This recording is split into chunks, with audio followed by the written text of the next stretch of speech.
Hey guys, I'm Vinny from Kodaline, and I'm hanging out with Rob on Front Row Live. Finally, a band that I've been waiting to come to the States, Kodaline.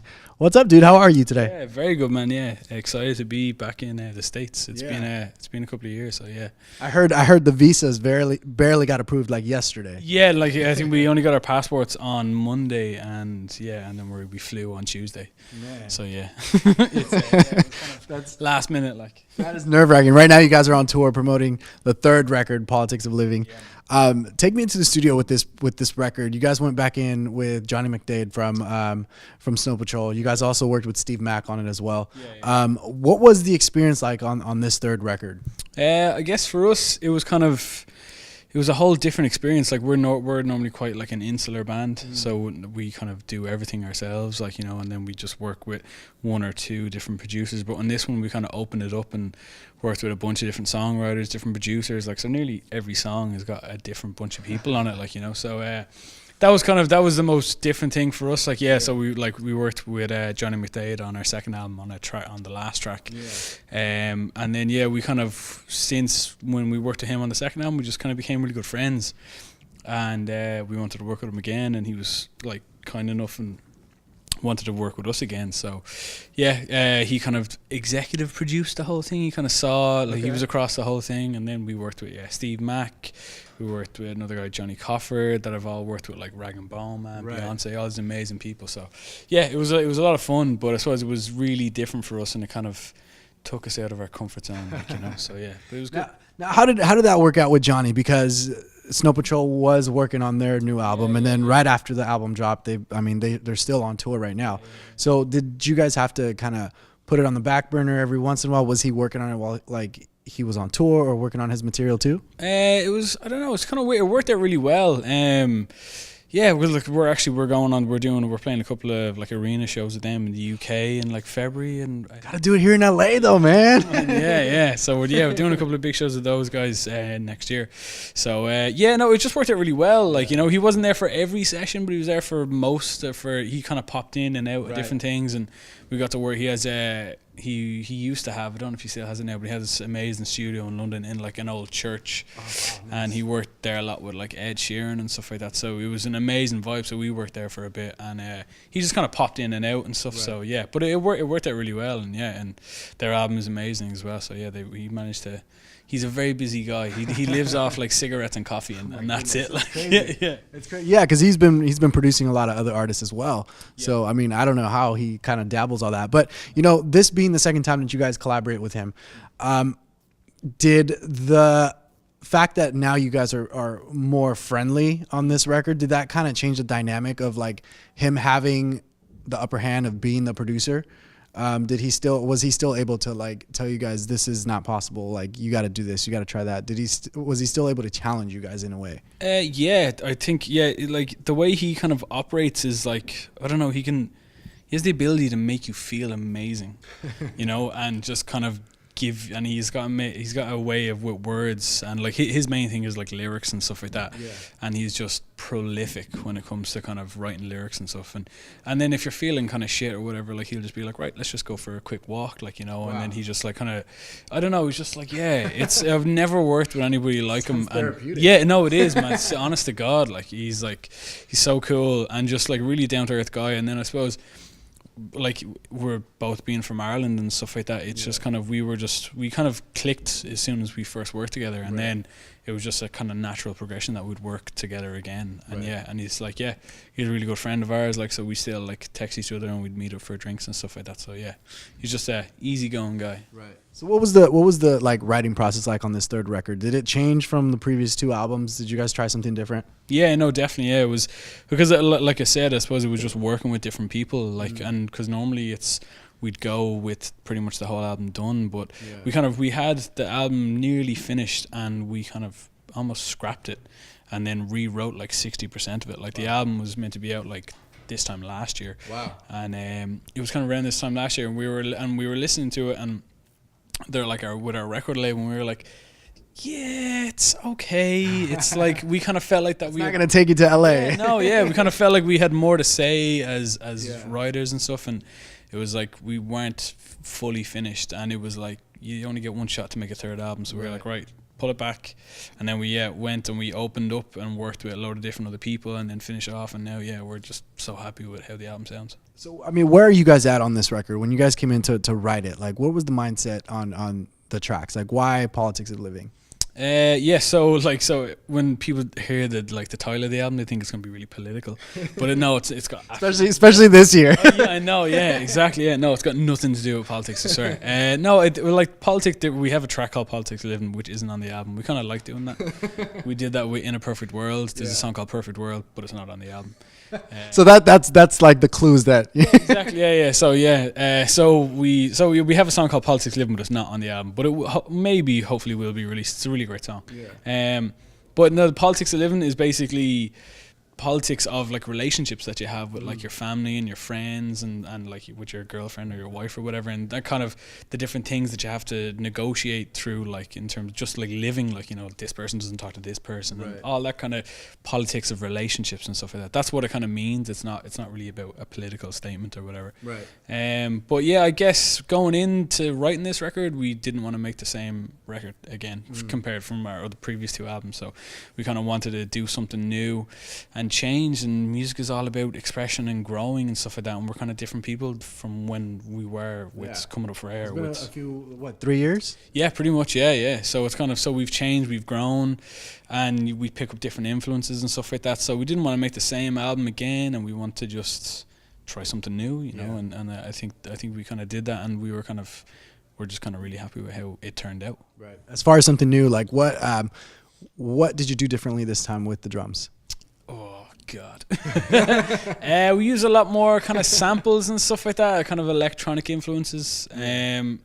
More so than kind of me just like playing behind a kit. Like we worked with a guy called Johnny Coffer, who was incredible. Like, you know, he's just like a whiz. So he'd kind of like take my drum track and then like chop it up and then add in samples from like tracks from like the 1960s and 70s and stuff like that, and just kind of really change things up, and that's, I suppose, it kind of, we brought that into kind of our live sound now, that I'm triggering samples and stuff like that, and doing that a bit more than we have on previous albums. But yeah, I don't know, I guess it was like I said, it was just working with different people and getting their influence and getting their like aspect on songwriting and stuff like that kind of helped mold this album. Right. In 2016 you guys got to collaborate with Kygo.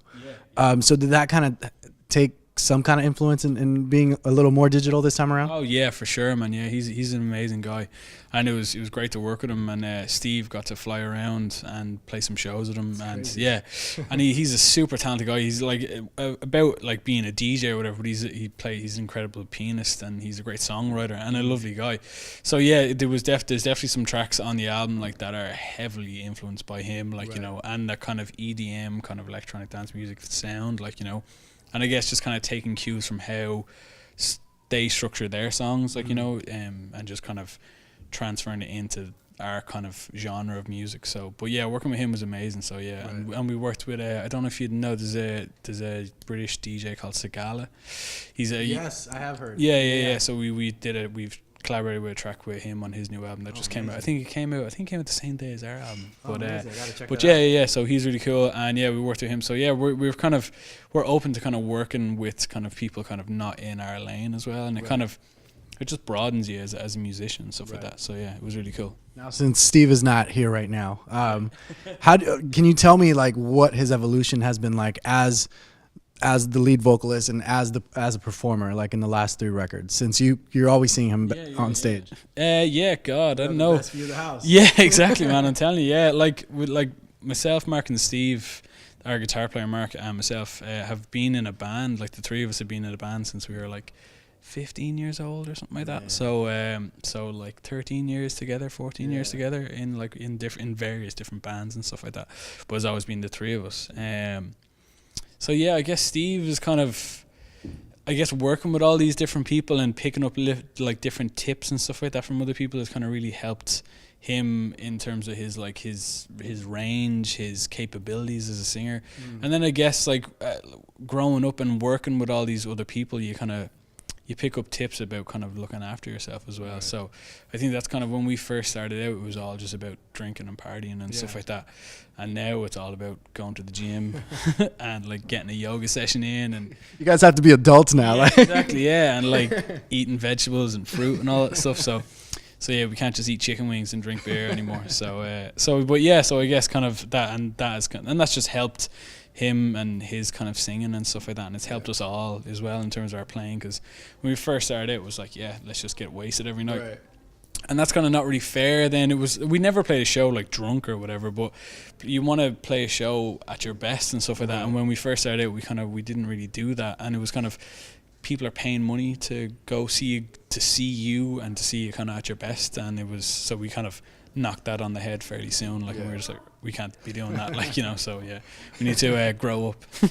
So yeah, now that the record's out, and you guys are currently, like I said, you guys are on a mini North American tour right now, what do you think why hasn't Kodaline been out here as often as, like, I feel like a lot of people are sleeping on you guys, like, honestly, like, so what do you seriously, what do you think it is, like, what do you think it is that, you know, people have not paid attention? Is there just, do you feel like there's just so much music going on that it's like, it's hard to pay attention to every artist? Yeah, I think so. Yeah, like the music industry is like, it's kind of changed so much from when we first released an album, like or first started releasing music in like 2012 to kind of where it is now. Like, so, and music is much more consumable nowadays, like, and people don't really listen to albums that much anymore. It's more just like singles and tracks, and like when we first started releasing music, like, Spotify wasn't a thing, like, you know, and now like Spotify is the biggest thing, like, you know. So I guess, like, yeah, the competition is more fierce than it ever was, I suppose, because everybody can access anything at any moment, anywhere around the world, like, you know. So I guess that, but I don't know, like, we probably haven't paid enough attention over here when we should have, or spent enough time over here when we should have, because like, we do. So we're starting this tour, but we only just finished a 5-week tour around Europe.